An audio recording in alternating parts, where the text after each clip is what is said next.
ICC cricket विश्वकप league 2 मा सङ्कटपूर्ण अवस्थामा रहेको नेपाली क्रिकेट टोलीले घरेलु श्रृङ्खला अन्तर्गत बुधबार भएको ओमानसँगको खेलमा कमजोर प्रदर्शन गर्दै पराजित भयो। पहिलो खेलमा युएईलाई हराएको नेपाल 3 दिनको ग्यापपछि ओमानसँग खेल्दा भने पराजित भयो। पहिलो खेलमा जितका बावजुद पनि नेपालको टप अर्डर ब्याटिङ फिक्का देखिएको छ। दुवै खेलमा नेपालका लागि उपकप्तान दिपेन्द्र सिंह ऐरीले मध्यक्रममा संयमित ब्याटिङ गर्दै केही हदसम्म ब्याटिङ जोगाइरहेका छन्। यही श्रृङ्खलाको आफ्नो तेस्रो खेलमा नेपालले शुक्रबार युएईसँग खेल्दैछ।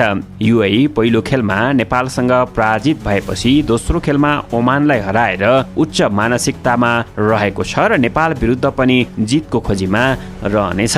नेपालको असमान लयको फाइदा युएईले पनि उठाउन खोज्नेछ। उक्त खेलमा नेपालले जितको लक्ष्यसँगै अन्य केही निर्णयहरू पनि गर्नुपर्ने देखिएको छ। टप अर्डर चल्न नसकिरहेको अवस्थामा अब फरक कम्बिनेसनको प्रयोग गर्नै पर्ने देखिएको छ। पहिलो खेलमा दिपेन्द्रको संयमित ब्याटिङ अनि बलरको शानदार पुनरागमनमा युएईलाई हराउन सकेको नेपालका लागि दोस्रो खेलमा भने ब्याटिङ र बलिङ दुवै चल्न सकेन।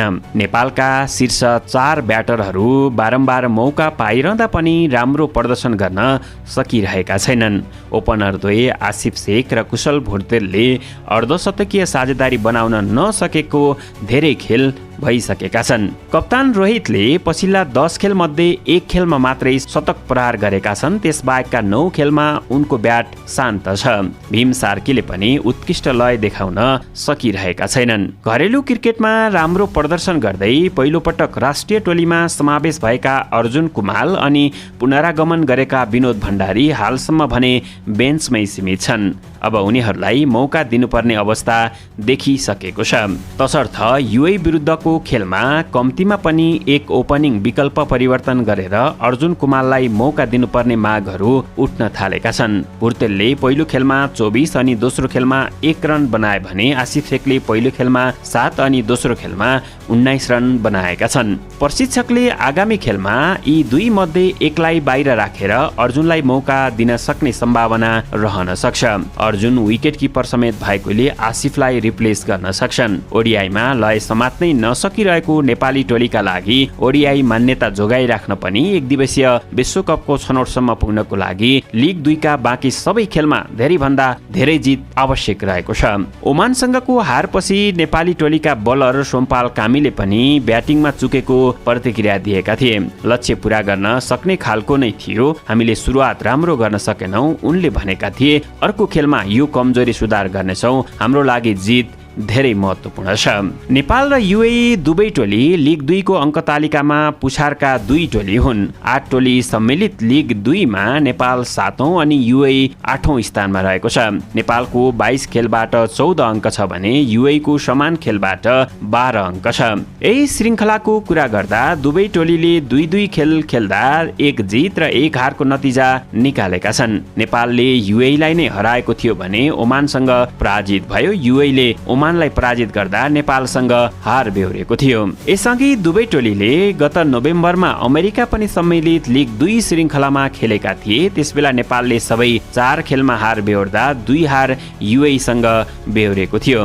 नेपाल र युएई ओडिआई क्रिकेटमा 14 पटक आम्ने सामने भएका छन्। यी मध्ये 8 खेल नेपालले जितेको छ भने 6 खेलमा युएई विजयी भएको छ। पछिल्लो पटक यी 2 टोली गत शनिबार यही श्रृङ्खलाको पहिलो खेलमा खेलेका थिए। उक्त खेलमा नेपाल विजयी भएको थियो। नेपालले यस खेलका लागि ब्याटिङमा परिवर्तन गर्नुपर्ने देखिन्छ। विशेष गरी टप अर्डर चल्न नसकेको अवस्थामा त्यहाँ परिवर्तन देखिन सक्छ। बलिङमा नन्दन यादवले मौका पाउन सक्छन्। अन्य परिवर्तनको सम्भावना भने तत्कालका लागि देखिँदैन।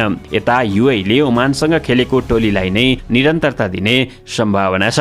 नेपालको सम्भावित 11 मा कुशल भुर्तेल, अर्जुन कुमाल, भीम सार्की, रोहित पौडेल, दिपेन्द्र सिंह ऐरी, आरिफ शेख, गुलशन झा, नन्दन यादव, करण केसी, सोमपाल कामी र सन्दीप लामिछाने हुन सक्छन्। यस्तै युएई को सम्भावित 11 मा आरएस शर्मा, अदिब उस्मानी, हरप्रीत भाटिया, अक्षयदीप नाथ, मोहम्मद शाहदाद, मोहम्मद वासिम, निलम्स केसवानी, खुजाइमा तनवीर, हैदर अली, अजर कुमार, जुनेद सिद्दिकी रहन सक्नेछन्। नेपालका लागि उपकप्तान दिपेन्द्र सिंह ऐरी लयमा छन्। उनले नेपालको मध्यक्रम ब्याटिङ सम्हालिरहेका छन्।